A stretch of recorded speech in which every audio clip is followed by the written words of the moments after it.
പിതാവിനും പുത്രനും പരിശുദ്ധാത്മാവിനും സ്തുതി, ആദിയിലെ പോലെ ഇപ്പോഴും എപ്പോഴും എന്നേക്കും ഉണ്ടായിരിക്കട്ടെ. ആമേൻ. മാരാനാത്ത യൂട്യൂബ് ചാനലിലൂടെ ദൈവവചനത്തെ കേട്ടുകൊണ്ടിരിക്കുന്ന എല്ലാ പ്രിയപ്പെട്ടവർക്കും ക്രിസ്തുയേശുവിന്റെ നാമത്തിൽ സ്നേഹവന്ദനം അറിയിക്കുന്നു. ഒപ്പം തന്നെ എല്ലാവരെയും ഒരിക്കൽ കൂടെ സ്വാഗതം ചെയ്യുന്നു. ഈ ദിവസങ്ങളിൽ നമ്മൾ മായൽത്തോ പെരുന്നാളിൻ്റെ, നമ്മുടെ കർത്താവായ യേശു ക്രിസ്തുവിൻ്റെ ദേവാലയ പ്രവേശനത്തിൻ്റെ അനുസ്മരണമായി കൊണ്ടാടുന്ന സഭയുടെ പ്രത്യേക ദിനമായ ഫെബ്രുവരി 2 കുറിച്ച് നമ്മൾ ധ്യാനിക്കുകയായിരുന്നു. അതിൻ്റെ വായനകളിലൂടെയാണ് നമ്മൾ കടന്നു പോകുന്നത്. ഇന്നലെ നമ്മൾ പഴയ നിയമത്തിൽ നിന്നെല്ലാം വായിച്ച് ധ്യാനിച്ചു. ഇന്ന് നമ്മൾ ലേഖനങ്ങളിൽ നിന്ന് വായിച്ച് സുവിശേഷത്തിലേക്ക് പ്രവേശിക്കുകയാണ്. ലേഖനങ്ങൾ നമ്മൾ എടുക്കുമ്പോൾ ഒരു വാക്ക് പ്രാർത്ഥിച്ച് ആരംഭിക്കാം. നിത്യനും വാഴ്ത്തപ്പെട്ടവനുമായ ഞങ്ങളുടെ സ്വർഗീയ പിതാവേ, ഞങ്ങൾ തിരുസന്നിധിയിൽ ഞങ്ങളെ തന്നെ പൂർണ്ണമായി സമർപ്പിക്കുന്നു. വിശുദ്ധ പൗലോസ്ലീഹായുടെയും അപ്പോസ്തലന്മാരുടെ എല്ലാം ജീവിതചര്യകളെ ഓർത്ത് നന്ദി പറയുന്നു. ഞങ്ങൾക്ക് മുൻപ് അവർ സാക്ഷികളായി നിൽക്കുന്നതിനെ ഓർത്ത് സ്തോത്രം ചെയ്യുന്നു. അവർ ഞങ്ങളെ പഠിപ്പിച്ച മാതൃകയ്ക്കനുസരിച്ച് പ്രവർത്തിക്കുവാൻ ഞങ്ങളെ സഹായിക്കണമേ. എല്ലാ നന്മകളാലും എല്ലാ ഐശ്വര്യങ്ങളാലും നിറയ്ക്കണമേ. പരിശുദ്ധ അമ്മേ, ദൈവമാതാവേ, ഈ പെരുന്നാളിൽ അമ്മ വഹിക്കുന്ന പങ്ക്, പിതാവേ, ഈ പെരുന്നാളിൽ അങ്ങ് വഹിക്കുന്ന പങ്ക് വളരെ ശ്രേഷ്ഠവും പ്രാധാന്യവുമുള്ളതാണെന്ന് തിരിച്ചറിഞ്ഞുകൊണ്ട് ഞങ്ങൾക്ക് വേണ്ടി ആദ്യദിവസം വഹിക്കണമേ. ഞങ്ങളുടെ കുഞ്ഞുങ്ങളെയും ഞങ്ങളുടെ ദമ്പതികൾക്കും ശുദ്ധിയുള്ളവരായി തീരുവാനും ദൈവത്തിൽ സമർപ്പിക്കപ്പെടുവാനും കൃപ നൽകണമേ. നിത്യപിതാവും പുത്രനും പരിശുദ്ധാത്മാവുമായ സർവേശ്വരായ എന്നേക്കും ആമേൻ. ഹല്ലേലൂയ. പ്രിയമുള്ള അപ്പോസ്തല പ്രവൃത്തി 24-ാം അധ്യായത്തിൻ്റെ 10 മുതൽ 23 വരെ വാക്യങ്ങളാണ് ലേഖനങ്ങളിൽ പൊതുവായിട്ടുള്ള വായനയിൽ ഒന്നാമത്തെ വായന ക്രമീകരിച്ചിരിക്കുന്നത്. 24-ാം അധ്യായത്തിൻ്റെ 10 മുതൽ 23 വരെ വാക്യങ്ങൾ നമ്മൾ വായിക്കുന്നത് എങ്ങനെയാണ്? അവിടെ ശുദ്ധീകരണത്തെക്കുറിച്ചും പുനരുദ്ധാനത്തെക്കുറിച്ചൊക്കെ വളരെ വ്യക്തമായി ഫെലിക്സ് എന്ന് പറയുന്ന ദേശാധിപതിയുടെ മുമ്പിൽ പൗലോസ്ലീഹ ധീരമായി സാക്ഷ്യം പറയുകയാണ്. ഹല്ലേലൂയ. ശുദ്ധീകരണ നിയമം അനുസരിച്ച് പൗലോസ് ദേവാലയത്തിൽ ശുദ്ധീകരണ വഴിപാട് അർപ്പിക്കാൻ വന്നു. തലമുണ്ടനം ചെയ്യുക, അതുപോലെയുള്ള കാര്യങ്ങളൊക്കെ ചെയ്യുന്നതിന് വേണ്ടി. അങ്ങനെയൊന്നും ചെയ്യുന്നില്ല. പാരമ്പര്യമനുസരിച്ചുള്ള വഴിപാടുകളോ നേർച്ചകളൊന്നും അർപ്പിക്കുന്നില്ല എന്ന് പൗലോസിനെക്കുറിച്ച് ദുരാരോപണങ്ങളുണ്ടായപ്പോൾ സുനഹദോസ് പൗലോസിനോട് പറഞ്ഞു, നിന്നെക്കുറിച്ച് ഇങ്ങനെയുള്ള ദുരാരോപണങ്ങളുണ്ട്, അത് സത്യമല്ല എന്ന് തെളിയിക്കാൻ നീ ദേവാലയത്തിൽ ചെല്ലണം, വഴിപാടുകൾ അർപ്പിക്കണമെന്ന് പറയുകയാണ്. അതിൻ പ്രകാരം പൗലോസ്ലീഹ വഴിപാട് അർപ്പിക്കുവാൻ പോകുന്ന സമയത്ത് ദേവാലയത്തിൽ ശുദ്ധീകരണ നിയമമനുസരിച്ചുള്ള വഴിപാട് അർപ്പിച്ചുകൊണ്ടിരിക്കുമ്പോൾ യഹൂദന്മാർ അവനെ പിടിക്കുന്നതും ഫെലിക്സിൻ്റെ മുമ്പിൽ കൊണ്ടുവരുന്നതുമാണ് ഈ വായനാഭാഗം. അപ്പോസ്തല പ്രവൃത്തി 24-ന്റെ 10 മുതൽ 21 വരെ വാക്യങ്ങൾ വീട്ടിൽ ബൈബിൾ എടുത്ത് വായിച്ച് ധ്യാനിച്ചുകൊള്ളണം. നമ്മളും ഓർത്തുകൊള്ളുക. ഏറ്റവും ശക്തമായി സുവിശേഷം പ്രസംഗിച്ച പഴയ നിയമങ്ങളുടെ പാരമ്പര്യങ്ങളും പുതിയ നിയമത്തിൻ്റെ പൂർത്തീകരണവും എല്ലാം ആത്മനിറവിൽ ധീരധീരം പറഞ്ഞ പൗലോസ് കർത്താവിൻ്റെ ഈ പ്രിയ ദാസനും സ്നേഹിതനുമായിരിക്കുന്ന നമുക്കെല്ലാം മാതൃകയായിരിക്കുന്ന ഈ അപ്പോസ്തലൻ പാരമ്പര്യമനുസരിച്ചുള്ള വഴിപാടുകൾ അർപ്പിക്കാൻ ദേവാലയത്തിൽ ചെന്നു എന്നുള്ളത് നമ്മൾ മനസ്സിലാക്കണം. അതുകൊണ്ട് ദേവാലയത്തിൽ പോകേണ്ട, വഴിപാട് അർപ്പിക്കേണ്ട, അതിൻ്റെ ഒന്നും ആവശ്യമില്ല എന്ന് പറയുന്നവരോട് നമുക്ക് ഒറ്റ മറുപടിയുള്ളൂ. പൗലോസ്ലീഹ പോലും പാരമ്പര്യമായിട്ട് ഇസ്രായേൽ ജനത്തിന് ദൈവം നൽകിയ കർമ്മങ്ങളെല്ലാം അനുഷ്ഠിച്ചിരുന്നു എന്ന് നമ്മൾ ധ്യാനിക്കേണ്ടിയിരിക്കുന്നു, പറയേണ്ടിയിരിക്കുന്നു. ചില ആളുകളൊക്കെ അങ്ങനെ പറയുന്നുണ്ട്. പ്രത്യേകിച്ച് ഇപ്പോൾ പുതിയ അറിവ് ലഭിച്ചു, പുതിയ തരത്തിൽ ഞങ്ങൾക്ക് അറിവ് കിട്ടി, ഞങ്ങളാണ് ഏറ്റവും ശ്രേഷ്ഠ സഭ എന്നൊക്കെ പറഞ്ഞപ്പോൾ കുറേ സ്വതന്ത്ര സഭകളെന്നൊക്കെ പറഞ്ഞിട്ട് ഇറങ്ങിയിട്ടുള്ളവരുണ്ട്. അവരൊക്കെ പറയുന്ന കാര്യങ്ങളാണ്. ദേവാലയത്തിൽ പോകണ്ട, അത് ശരിയല്ല. വൈദികരെ ബഹുമാനിക്കേണ്ട, അവർ ശരിയല്ല. ഒരിക്കലൊരു പ്രിയ സഹോദരൻ പറയുന്നത് കേട്ടു, വിശുദ്ധ കുർബാനയ്ക്ക് പോകണ്ട. ഞാൻ പറയുന്ന പോലെയല്ല പറയുന്നത്, കുർബാനയെ വളരെ ആക്ഷേപകരമായിട്ടാണ് പറയുന്നത്. അതിനൊന്നും പോകണ്ട, അതൊക്കെ തെറ്റായ കാര്യങ്ങളാണെന്ന് വേറൊരാളുടെ ഫോണിലൂടെ പറയുന്നത് ഞാൻ കേൾക്കാനിടയായി. പ്രിയമുള്ളവരെ, മുറിവൈദ്യൻ രോഗിയെ കൊല്ലുമെന്നാണ് പറയുന്നത്. അതുകൊണ്ട് അവിടെ ഇവിടെയൊക്കെ എന്തെങ്കിലുമൊക്കെ അറിഞ്ഞ് കേട്ടു ഞാനെന്തോ വലിയ ആളാ എന്നുള്ള ധാരണയിലൊന്നും വേദപുസ്തകം എടുത്ത് വ്യാഖ്യാനിക്കരുത്. പിതാക്കന്മാർ ക്രമീകരിച്ചിരിക്കുന്ന ആത്മീയ ശുശ്രൂഷയിലൂടെ മുന്നോട്ട് പോകുവാൻ ദൈവം നമ്മൾക്ക് കൃപ നൽകട്ടെ.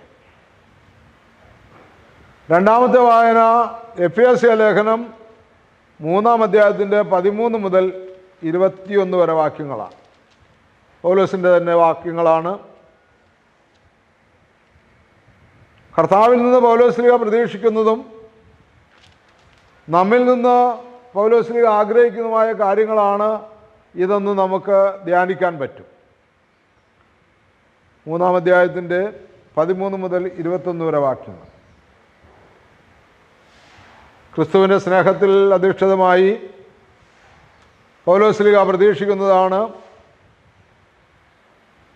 ഒന്നാമത്, ഇക്കാരണത്താൽ സ്വർഗത്തിലും ഭൂമിയിലുള്ള എല്ലാ പിതൃത്വങ്ങൾക്കും നാമകരണമായ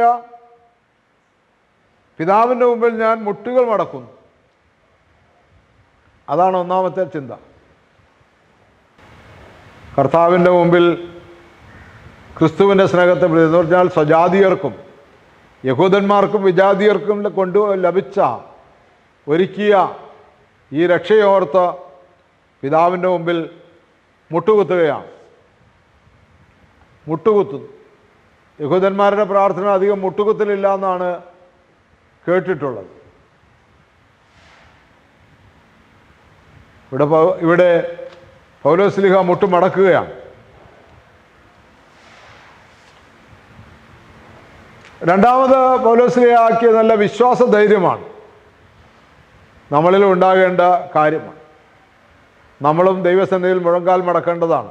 ഒന്നാമത്തെ ചിന്ത, യഹൂദരെയും വിജാതിയരെയും ഒരുമിച്ച് കൊണ്ടുവന്നതിന് പിതാവിൻ്റെ മുമ്പിൽ പൗലോസ്ലീഹ മുട്ടുകുത്തുന്നു. നമുക്കും ഈ രക്ഷ കർത്താവ് നൽകിയതിന് മുട്ടുകുത്താം. രണ്ട്, വിശ്വാസ ധൈര്യം.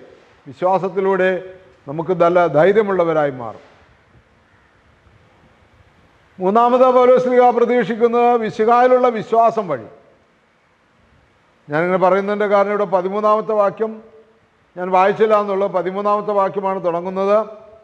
13-ാമത്തെ വാക്യത്തിൽ എങ്ങനെയാണ് എഴുതുക? അതിനാൽ ഞാൻ നിങ്ങൾക്ക് വേണ്ടി സഹിക്കുന്ന പീഡകളെ പ്രതി നിങ്ങൾ ഹൃദയവതി അനുഭവിക്കരുത് എന്ന് ഞാൻ അഭ്യർത്ഥിക്കുന്നു. ഈ പീഡകളത്രേ നിങ്ങളുടെ മഹത്വം. അപ്പോൾ രക്ഷിക്കപ്പെട്ട ദൈവജനത്തിനു വേണ്ടി, എഫേസ്യസിലുള്ള മക്കൾക്ക് വേണ്ടി, എഫേസ്യ സഭ മാത്രമല്ല ലോകമെങ്ങുമുള്ള ദൈവസഭയ്ക്കുള്ള ഒരു സന്ദേശമാണ്. അപ്പോൾ കർത്താവ് ഈ പീഡ അനുഭവിക്കുമ്പോൾ പൗലോസിൻ്റെ പീഡ കണ്ടിട്ട്, സഹനം കണ്ടിട്ട് ഇവർക്ക് സങ്കടം വരികയാണ്. അപ്പോൾ അവരോട് പറയാണ്, നിങ്ങൾ ഹൃദയവ്യത അനുഭവിക്കേണ്ട, ഈ പീഡകളാണ്, ഞാൻ അനുഭവിക്കുന്ന ഈ പീഡകളാണ് നിങ്ങളുടെ മഹത്വം. അതുകൊണ്ട് അവരിൽ നിന്ന് പൗലോസ്ലീഹ പ്രതീക്ഷിക്കുന്ന, ആഗ്രഹിക്കുന്ന കാര്യങ്ങളാണ് ഞാനിവിടെ വായിക്കുന്നത്, അല്ലെങ്കിൽ നിങ്ങൾ ശ്രദ്ധിച്ച് കേൾക്കുന്നത്. മിശിഹായിലുള്ള വിശ്വാസം വഴി ആന്തരിക മനുഷ്യനുള്ള ദൈവവാസം, നമ്മുടെ ആന്തരിക വ്യക്തിത്വം വളർന്ന് ദൈവം നമ്മൾ വസിക്കുന്നു. പരസ്പര സ്നേഹം വഴി ഹൃദയത്തിലുള്ള ദൈവത്തിൻ്റെ വാസം. നമ്മൾ പരസ്പരം സ്നേഹിക്കുമ്പോൾ ക്രിസ്തു തമ്മിൽ വസിക്കുന്നു എന്നാണല്ലോ വചനം പറയുന്നത്. കർത്താവ് സഹിച്ച മരണം മൂലം യേശു കാണിച്ച അളക്കാൻ പറ്റാത്തവണ്ണമുള്ള സ്നേഹത്തിൻ്റെ സ്മരണ, തൻ്റെ ഏകജാതനെ നൽകാൻ തക്കവണ്ണം ലോകത്തെ അത്രമാത്രം സ്നേഹിച്ച ദൈവത്തെ ഓർക്കുന്നു. ആ സ്നേഹത്തെ ഓർത്ത് പാപത്തെ സ്നേഹിക്കില്ല, ദൈവത്തെ മാത്രമേ സ്നേഹിക്കുന്നുള്ള സമർപ്പണം. മറ്റൊന്ന് ഇവിടെ പൗലോസ് പറയുന്നത് സകല പൂർണ്ണതയും കർത്താവിൽ നിന്നാണ്. സകല പൂർണ്ണതയും ഭൗതികമായതിൻ്റെയും ആത്മീയമായതിൻ്റെയും എല്ലാറ്റിൻ്റെയും പൂർണ്ണത കർത്താവിലാണ്. ഈ കർത്താവിലായ യേശു ക്രിസ്തുവിൽ വിശ്വസിക്കുന്ന നമ്മളും പൂർണ്ണനാണ്, എല്ലാറ്റിൻ്റെയും പൂർണ്ണനാണ്. അതുകൊണ്ടാണ് പൗലോസിൽ പറഞ്ഞ വിശ്വാസത്തിൻ്റെ നായകനും പൂർത്തി വരുത്തുന്നവനുമായ ക്രിസ്തുവിനെ നോക്കി വേണം ഓട്ടം തികയ്ക്കാനും. മറ്റൊന്ന്, എപ്പോഴും ദൈവത്തിന് മഹത്വവും സ്തോത്രവും സമർപ്പിക്കുന്നു. സകല നേരങ്ങളിലും കാലങ്ങളിലും സകല സമയത്തും സഭയിൽ ദൈവത്തിന് സ്തോത്രം അർപ്പിക്കുന്നു. വ്യക്തിപരമായും കൂട്ടായും സമൂഹമായും സഭയായും ദൈവത്തിന് മഹത്വം കരയേറ്റുന്നു. ഇത്തരം കാര്യങ്ങളൊക്കെയാണ് ഈ ലേഖനത്തിൽ നിന്ന് നമ്മളിൽ നിന്ന് കർത്താവ് പ്രതീക്ഷിക്കുന്നതും ഈ വായനകളെല്ലാം ക്രമീകരിച്ച സഭാപിതാക്കന്മാർ ദൈവമക്കളായ നമ്മിൽ നിന്ന് പ്രതീക്ഷിക്കുന്നതെന്നും തിരിച്ചറിഞ്ഞുകൊണ്ട് നമ്മൾ നമ്മളുടെ ധ്യാനത്തിനായിട്ട് വിട്ടുകൊടുക്കണം, നമ്മളെ സമർപ്പിക്കണം. ഇനി നമ്മൾ എവൻഗേലിയനിലേക്ക് വരികയാണ്. ഞാൻ നേരത്തെ സൂചിപ്പിച്ചതുപോലെ വിശുദ്ധ ലൂക്കോസിൻ്റെ സുവിശേഷം 2-ാം അധ്യായം 36 മുതൽ 40 വരെ വാക്യങ്ങളാണ് എവൻഗേലിയൻ ഭാഗമെങ്കിലും അതിൻ്റെ സന്ധ്യാവായനയും പ്രഭാത വായനയും കൂടി ചേർത്ത് നമ്മൾ ധ്യാനിക്കുകയാണ് 22-ാമത്തെ വാക്യം മുതൽ. ലൂക്കോസിൻ്റെ 2-ാം അധ്യായം 22 മുതൽ വാക്യങ്ങൾ നമ്മൾ വായിക്കുമ്പോൾ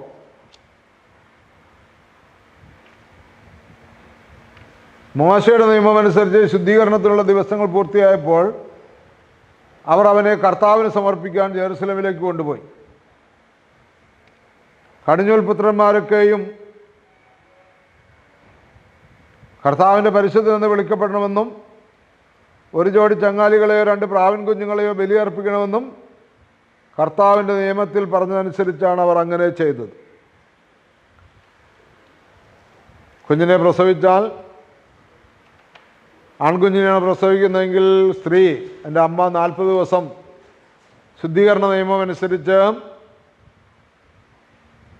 പ്രാർത്ഥനയോടെ ഇരിക്കണമെന്നും അത് കഴിഞ്ഞിട്ടാണ് ദേവാലയത്തിൽ വരേണ്ടതെന്നും, പെൺകുഞ്ഞാണെങ്കിൽ 80 ദിവസം അശുദ്ധിയായിട്ടിരിക്കണം, അതിന് ശേഷമാണ് ദേവാലയത്തിൽ വരേണ്ടതെന്നും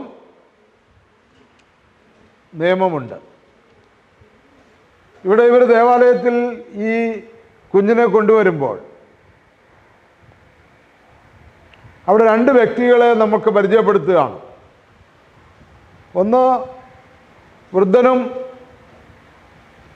നീതിമാനും പുണ്യവാനുമായ ശമൂവേനാണ്. ശമൂവിനെ കുറിച്ച് സഭാപിതാക്കന്മാർ പറയുന്ന 3-4 കാര്യങ്ങൾ നമ്മുടെ ജീവിതത്തിൽ നമ്മൾ പ്രാവർത്തികമാക്കേണ്ടതാണ്.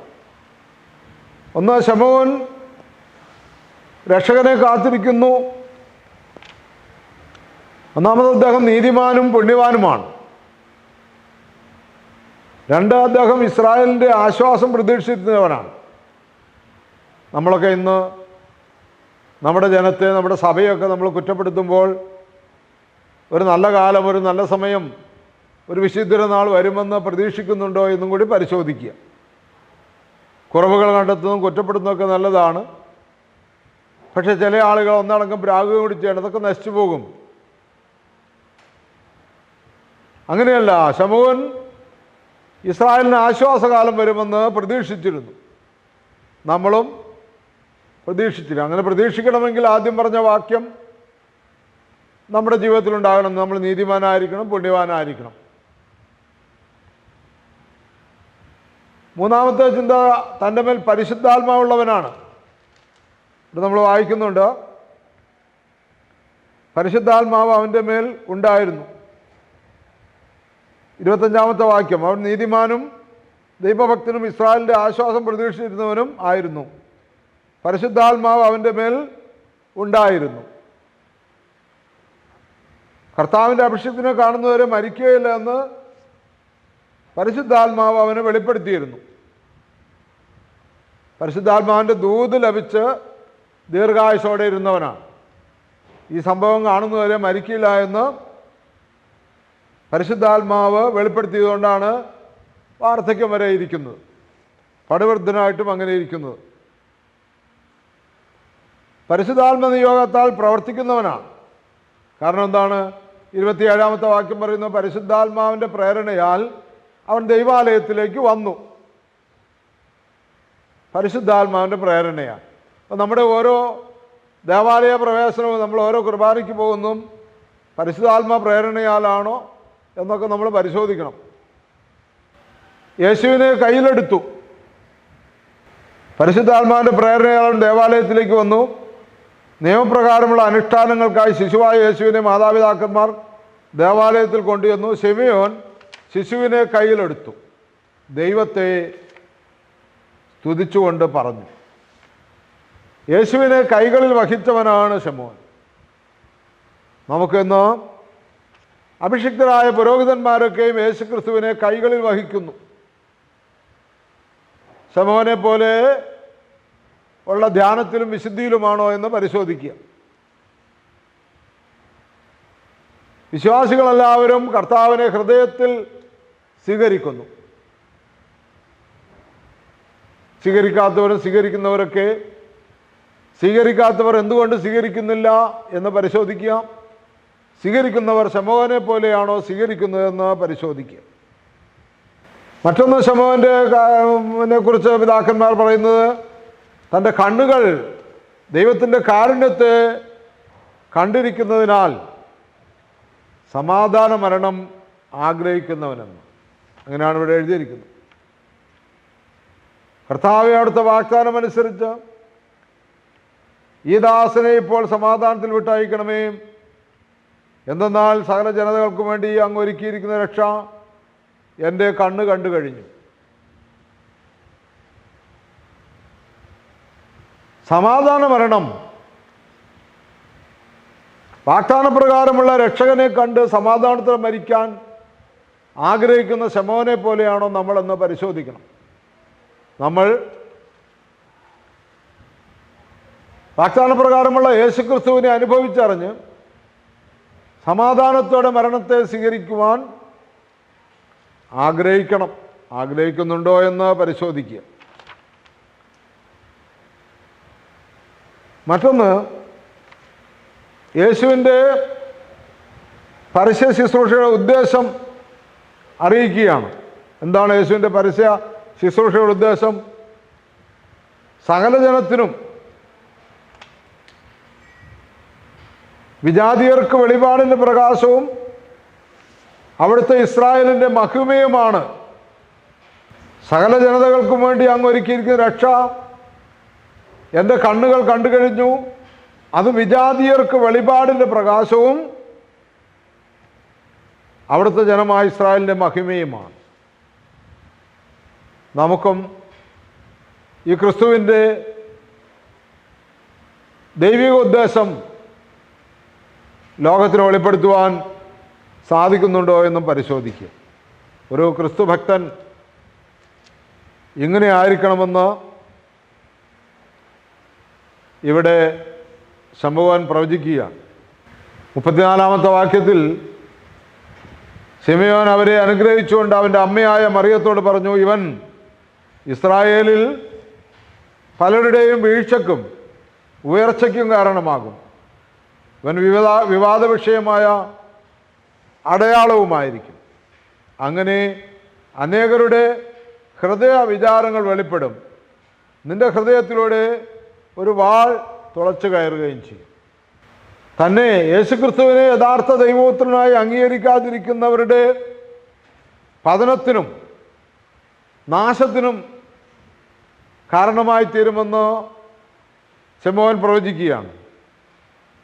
യേശുക്രിസ്തുവിനെ ദൈവപുത്രനായി അംഗീകരിക്കുന്നവരുടെ ഉയർച്ചയ്ക്കും ആത്മീയ വളർച്ചയ്ക്കും കാരണമായി തീരുമെന്നും പറയുകയാണ്. ഇതിന് കാരണമായി തീർന്ന മാതാവിൻ്റെ ഹൃദയത്തിലൂടെ വാൾ കടന്നു പോകും. ചുരുക്കി പറഞ്ഞാൽ പരിശുദ്ധാത്മാവിൻ്റെ നിയോഗപ്രകാരം രക്ഷകനെ കാത്തിരിക്കുന്ന ശമൂവേലിന് സമാധാനവും, പരിശുദ്ധാത്മാവിൻ്റെ നിയോഗപ്രകാരം രക്ഷകനെ ഭൂമിയിലേക്ക് കാണിക്കാൻ ദൈവം തിരഞ്ഞെടുത്ത മറിയത്തിന് വാളും. ശ്രദ്ധിക്കുക, കണ്ടവർക്കൊക്കെയും സമാധാനവും കാണിക്കുന്നവർക്കൊക്കെയും വാളുമാണെങ്കിൽ ഏറ്റവും ഭാഗ്യം കണ്ട് സമാധാനിക്കുന്നതിനേക്കാൾ കാണിക്കുന്നവർക്കാണ്. കാരണം അത് പിതാക്കന്മാർ ക്രമീകരിച്ച് നമുക്ക് ധ്യാനിക്കാൻ തോന്നല്ലോ. കാണിച്ചു കൊടുക്കുന്ന പൗലോസിന് വ്യഥകളും കഷ്ടതകളും ഉണ്ടായെന്ന്.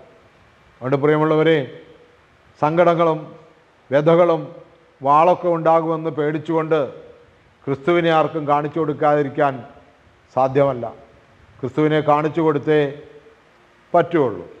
അതുകൊണ്ട് പ്രിയമുള്ളവരെ, നല്ലൊരു ദൈവവൈതലായി ശമൂവേലിനെ പോലെ ജീവിക്കുവാനായിട്ട് നമുക്ക് സാധിക്കട്ടെ. രണ്ടാമത്തെ ഇതുപോലെ ഒരു വിധവയാണ്, വയോവൃദ്ധയാണ്. ഫനുവേലിൻ്റെ പുത്രിയും ആഷേർ വംശജീയുമായ അന്ന എന്നൊരു പ്രവാചികയും അവിടെ ഉണ്ടായിരുന്നു. ഇവൾ കന്യാകാപ്രായം മുതൽ 7 വർഷം ഭർത്താവിനോടൊത്ത് ജീവിച്ചു. 84 വയസ്സായ വിധവ ദേവാലയം വിട്ടു പോകാതെ രാപകൽ ദൈവത്തെ സ്തുതിച്ചുകൊണ്ട് ഉപവാസത്തിലും പ്രാർത്ഥനയിലും കഴിയുകയായിരുന്നു. അവൾ അപ്പോൾ തന്നെ മുമ്പോട്ട് വന്ന് ദൈവത്തെ സ്തുതിക്കുകയും ജെറുസലേമിൽ രക്ഷ പ്രതീക്ഷിച്ചുകൊണ്ടിരുന്ന എല്ലാവരോടും ശിശുവിനെക്കുറിച്ച് സംസാരിക്കുകയും ചെയ്തു. കർത്താവിൻ്റെ നിയമപ്രകാരം എല്ലാം നിവർത്തിച്ച ശേഷം അവർ സ്വനഗരമായ ഗലീലയിലെ നസറത്തിലേക്ക് മടങ്ങി. ശിശു വളർന്നു, ജ്ഞാനം നിറഞ്ഞു, ശക്തനായി. ദൈവത്തിൻ്റെ കൃപ അവൻ്റെ മേൽ ഉണ്ടായി. ഹല്ലേലൂയ. പ്രിയമുള്ളവരെ, ഇന്ന് നമ്മൾ ഇന്നലെയും ഇന്നുമായി കേൾക്കുന്ന ഈ എവൻഗേലിയൻ ധ്യാനത്തിൽ നിന്ന് 3 കാര്യങ്ങളാണ് നമ്മൾ വ്യക്തമായി മനസ്സിലാക്കി. ഒന്ന്, സകല കുഞ്ഞുങ്ങൾക്കും സമാധാനമായി, സന്തോഷമായി, അനുഭവമായി, ജ്ഞാനത്തിലും ഭക്തിയിലും കൃപയിലൊക്കെ ശക്തമായി വളരുവാൻ കുഞ്ഞുങ്ങളെ പ്രതിനിധാനം ചെയ്തുകൊണ്ട് തൻ്റെ ദേവാലയ പ്രവേശനം തൻ്റെ മാതാപിതാക്കന്മാരുടെ സമർപ്പണത്തിലൂടെ നടത്തിയ ഉണ്ണി യേശുവിനെ നമ്മൾ കണ്ടു. ദാമ്പത്യ ജീവിതത്തിൻ്റെ അനുഭവത്തിൽ കുഞ്ഞുങ്ങളെ ജന്മം നൽകി മാതാപിതാക്കന്മാർ വിശുദ്ധ മാമോദീസായ്ക്ക് കുഞ്ഞുങ്ങളെ കൊണ്ടുവരുന്ന ചിന്തകളൊക്കെ നമ്മൾ ചിന്തിക്കണം. നമ്മൾ നമ്മുടെ കുഞ്ഞുങ്ങളെ മാമോദിസ മുക്കാനായിട്ട് കൊണ്ടുപോയപ്പോൾ നമ്മുടെ മനോഭാവം എന്തായിരുന്നു എന്നൊക്കെ ഒന്ന് ധ്യാനിക്കണം. പരിശുദ്ധ കന്യകാമറിയവും യൗസേപ്പ് പിതാവും അതിന് മാതൃകയായി നമ്മുടെ മുമ്പിൽ നിൽക്കുന്നു. സക്കറിയ പുരോഹിതനും എലിസബത്തും സ്നാപയോഹന്നാനെ ദൈവസന്നിധിയിൽ ദേവാലയത്തിൽ കൊണ്ടുവന്നു നമ്മുടെ മുമ്പിൽ നിൽക്കുന്നു. അപ്പോൾ കുഞ്ഞുങ്ങൾക്കും അമ്മമാർക്കും അപ്പന്മാർക്കും മാതൃകയായി ഈ എവൻഗേലിയൻ ധ്യാനം നമ്മുടെ മുൻപിലുണ്ട്. ഇനി വൃദ്ധരായ പിതാവ്, വൃദ്ധനായ ഒരു മാതാവ്, പരിശുദ്ധാത്മ നിയോഗത്താൽ ദൈവരാജ്യം കാംക്ഷിക്കുന്നവർ, നമ്മുടെ കുടുംബത്തിൽ വൃദ്ധരായ ആളുകൾ എങ്ങനെയാണ് കുടുംബത്തിൽ ജീവിച്ചിരിക്കുന്നതെന്ന് ചിന്തിച്ചു നോക്കുക. പ്രായമായപ്പോൾ ദേവാലയവുമായി ബന്ധത്തിൽ നിന്ന് അകന്നാണോ ജീവിക്കുന്നത്? ഒരിക്കൽ ഞങ്ങളിങ്ങനെ വിശുദ്ധ കുർബാന കൊടുക്കുവാനായിട്ട് 1-2 വീടുകളിൽ ചെന്നപ്പോൾ ചിലരെക്കുറിച്ച് ഇങ്ങനെ ഒരു അഭിപ്രായം കൂട്ടത്തിലൊരാൾ പറഞ്ഞു. പള്ളിയിൽ വന്ന് കുർബാന സ്വീകരിക്കാതിരിക്കാൻ തക്കവണ്ണമുള്ള ആരോഗ്യ പ്രശ്നമൊന്നും കണ്ടിട്ട് തോന്നണില്ല. മടി പിടിച്ചു ഇരിക്കുന്നതുകൊണ്ടായിരിക്കാം എന്ന് പറയുക. പ്രിയമുള്ളവരെ, രോഗം വന്ന് ഭയം കൊണ്ട് എത്രയോ ആളുകൾ ദേവാലയത്തിൽ പോകാതെ മടി പിടിച്ച് വീട്ടിലിരിക്കണമെന്നറിയൂ. 60 വയസ്സ് 62 വയസ്സൊക്കെ ആയപ്പോൾ രോഗം വന്ന് പേടിച്ചു പോയി. നമ്മളങ്ങനെ ആകരുത്. വിധവമാരായ അമ്മമാരൊക്കെ, പ്രായമായ അമ്മമാരൊക്കെ വീടുകളിലുണ്ടെങ്കിൽ ചിന്തിക്കുക, ഹന്ന എന്ന പ്രവാചകിയെ പോലെയാണോ രക്ഷകനെ കാണിച്ചു കൊടുക്കാൻ, രക്ഷകനെ കണ്ടു എന്ന് ലോകത്തോട് പറയുവാനുള്ള യോവേൽ പ്രവചനം 2-ാം അധ്യായത്തിൽ പറയുന്ന പോലെ അവരുടെ വൃദ്ധന്മാർ സ്വപ്നങ്ങൾ കാണും, അവർ പരിശുദ്ധാത്മാവിനെ സ്വീകരിക്കും. ഈ പ്രവാചകിയെ പോലെ പരിശുദ്ധാത്മാവിനെ സ്വീകരിച്ച് നമ്മുടെ അമ്മമാരൊക്കെ, പ്രത്യേകിച്ച് വിധവകളായ അമ്മമാരൊക്കെ, ഏഷണിയില്ല, പരദോഷണമില്ല, കുറ്റം പറച്ചിലില്ലാതെ ആത്മീയ വിശുദ്ധീകരണത്തിലിരിക്കുകയാണോ എന്ന് പരിശോധിക്കുക. എന്നെ കേൾക്കുന്ന യുവാക്കളെ, ഈ ഒരു പരിശോധനയുടെ മാത്രമേ നമുക്ക് ദൈവത്തിൻ്റെ പൂർണ്ണതയിലേക്ക് പ്രവേശിക്കാൻ കഴിയുള്ളൂ എന്ന് തിരിച്ചറിയാം. നമുക്ക് സമർപ്പിക്കാം. നമ്മുടെ വീട്ടിലെ കുഞ്ഞുങ്ങളെ, ഇന്നലെ പ്രാർത്ഥിച്ചപ്പോൾ പറഞ്ഞതുപോലെ പ്രസവിച്ച ആയിട്ടില്ലാത്ത കുഞ്ഞുങ്ങളെ സമർപ്പിക്കാം. മാമോദിസ മുങ്ങുവാനായിട്ട് ഒരുങ്ങിയിരിക്കുന്ന കുഞ്ഞുങ്ങളെ ഓർക്കാം. കുഞ്ഞുങ്ങൾ ഉണ്ടാകുന്നതിന് വേണ്ടി നേർച്ച കാഴ്ചകൾ, വഴിപാടുകൾ സമർപ്പിച്ചിട്ടുള്ളവരെ ഓർത്ത് പ്രാർത്ഥിക്കാം. കുഞ്ഞുങ്ങൾക്ക് വേണ്ടി വിവാഹം കഴിച്ചിട്ടും വർഷങ്ങളായി കുഞ്ഞുങ്ങളില്ലാതെ വിഷമിക്കുന്ന ദമ്പതികൾക്ക് വേണ്ടി ഒത്തിരി സ്നേഹത്തോടെ പ്രാർത്ഥിക്കാം. പഠിക്കുന്ന കുഞ്ഞുങ്ങൾ ജ്ഞാനത്തിലും ഭക്തിയിലും ശക്തരായി തീരുവാൻ, കർത്താവ് വളർന്നതുപോലെ വളരുവാൻ അവരെ സമർപ്പിച്ച് പ്രാർത്ഥിക്കാം. 1 വയസ്സുള്ള ആട്ടിൻകുട്ടിയെ തൻ്റെ കുഞ്ഞിൻ്റെ ദേവാലയ പ്രവേശനത്തിന് വേണ്ടി സമർപ്പിക്കാൻ കഴിവില്ലാതിരുന്ന, കുറുപ്രാവിൻ്റെ കുഞ്ഞുങ്ങളെ കൊണ്ടുപോയ ദരിദ്രയായ മറിയത്തെയും യൗസേപ്പിനെയും പോലെ നമ്മുടെ നാട്ടിൽ ഇന്നും മാമോദിസ നടത്തുവാനോ അനുബന്ധപ്പെട്ട കാര്യങ്ങളോ കൃത്യസമയത്ത് ചെയ്യാൻ പറ്റാതെ വണ്ണം സാമ്പത്തികമായി ഏറെ ബുദ്ധിമുട്ട് അനുഭവിക്കുന്ന പാവപ്പെട്ടവരെ ഓർക്കാം. ദാമ്പത്യധർമ്മം, ഒരു വശത്ത് കുഞ്ഞുമക്കൾ, അപ്പുറത്ത് പ്രായമായ മാതാപിതാക്കന്മാർ, ഇവരുടെ എല്ലാം കർത്തവ്യങ്ങൾ, ഉത്തരവാദിത്തങ്ങൾ നിറവേറ്റിക്കൊണ്ടുപോകാൻ സാധിക്കാതെ വളരെയേറെ ബുദ്ധിമുട്ട് അനുഭവിക്കുന്ന, ആരോഗ്യപരമായും ചിന്താപരമായും സാമ്പത്തികമായൊക്കെ ബുദ്ധിമുട്ട് അനുഭവിക്കുന്ന ദമ്പതികളെ ഓർത്ത് പ്രാർത്ഥിക്കാം. അവർക്കാണ് ശക്തി കിട്ടേണ്ടത്, അവർക്കാണ് കരുത്ത് കിട്ടേണ്ടത്. ദമ്പതികളെ ഓർത്ത് പ്രാർത്ഥിക്കാം, നല്ല മാതാപിതാക്കന്മാരായി വളരുവാൻ. മറ്റൊന്ന്, രക്ഷകനെ കണ്ട് സമാധാനത്തിൽ മരിക്കാൻ അനുവദിക്കണമെന്ന് പ്രാർത്ഥിച്ച ശമോനെ പോലെ നല്ല പോർപെടുത്തി വിശ്വാസം കാത്തു ഓട്ടം തികച്ചും ജീവൻ്റെ കിരീടം എനിക്കായി കാത്തിരിക്കുന്നു എന്ന പൗലോസ് അപ്പോസ്തലനെ പോലെ നമ്മുടെ പ്രായമായ പിതാക്കന്മാർ യേശുക്രിസ്തുവിനെ കണ്ട് തൃപ്തിയടഞ്ഞ് അനുഭവിച്ച് സാക്ഷ്യപ്പെടുത്തി ദൈവിക ഉദ്ദേശങ്ങൾ ലോകത്തിന് വെളിപ്പെടുത്തി സമാധാനത്തെ മരിക്കുവാൻ ഭാഗ്യം കിട്ടണമേ എന്ന് പ്രാർത്ഥിക്കാം. പ്രായമായ എല്ലാ അപ്പന്മാരെയും സമർപ്പിക്കാം. നമ്മളും പ്രായമായി കൊണ്ടിരിക്കുന്നു. നമ്മുടെ വാർദ്ധക്യം ശമോനെ പോലെ അനുഗ്രഹപ്രദമായി തീരുവാൻ പ്രാർത്ഥിക്കാം. വിധവകളായിട്ടുള്ള അമ്മമാരെ സമർപ്പിച്ച് പ്രാർത്ഥിക്കാം. വീട്ടിലെ പ്രായമായ അമ്മമാരെ ഓർത്ത് പ്രാർത്ഥിക്കാം. മക്കളുടെയും മരുമക്കളുടെയും കുഞ്ഞുങ്ങളുടെയും എല്ലാം കുറ്റങ്ങൾ കണ്ടുപിടിച്ച് പരാതിയും വീട് മാറി മാറി ആഹാരങ്ങളും ക്രമീകരിച്ച് നടക്കുന്ന അമ്മമാർ ഇന്ന് ധാരാളമുണ്ട്. പള്ളിയിൽ പോകില്ല, പ്രാർത്ഥനയില്ല, അതിനൊന്നും മേല, അതിനുള്ള ആരോഗ്യമില്ല എന്ന് പറഞ്ഞ് നാട് നീളെ നടക്കുന്നവരുണ്ട്. അവരെ സമർപ്പിക്കാം. അവരെല്ലാവരും പരിശുദ്ധാത്മാവിനാൽ നിറഞ്ഞ് ഹന്ന എന്ന പ്രവാചികയെപ്പോലെ യേശുക്രിസ്തുവിൻ്റെ സാക്ഷ്യമുള്ളവളായി നിൽക്കുവാൻ എല്ലാ അമ്മമാരെയും പ്രത്യേകിച്ച് വിധവമാരെയും സമർപ്പിച്ച് പ്രാർത്ഥിക്കാം.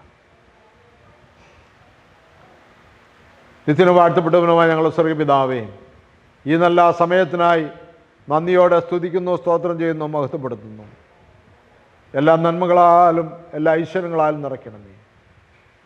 ഞങ്ങൾ ഈ 2 ദിവസമായി ഈ മായൽത്തോ ഞായറാഴ്ച ഞങ്ങളുടെ കർത്താവിൻ്റെ രക്ഷകനുമായ യേശു ക്രിസ്തുവിൻ്റെ കുഞ്ഞായിരിക്കുന്ന സമയത്തുള്ള ദേവാലയ പ്രവേശനത്തെ ഞങ്ങൾ അനുസ്മരിക്കുമ്പോൾ ഞങ്ങളുടെ കുടുംബത്തെയും കുടുംബാംഗങ്ങളെല്ലാവരെയും സമർപ്പിച്ച സമസ്ത വിഷയങ്ങളെയും തിരുമുമ്പാകെ സമർപ്പിക്കുന്നു.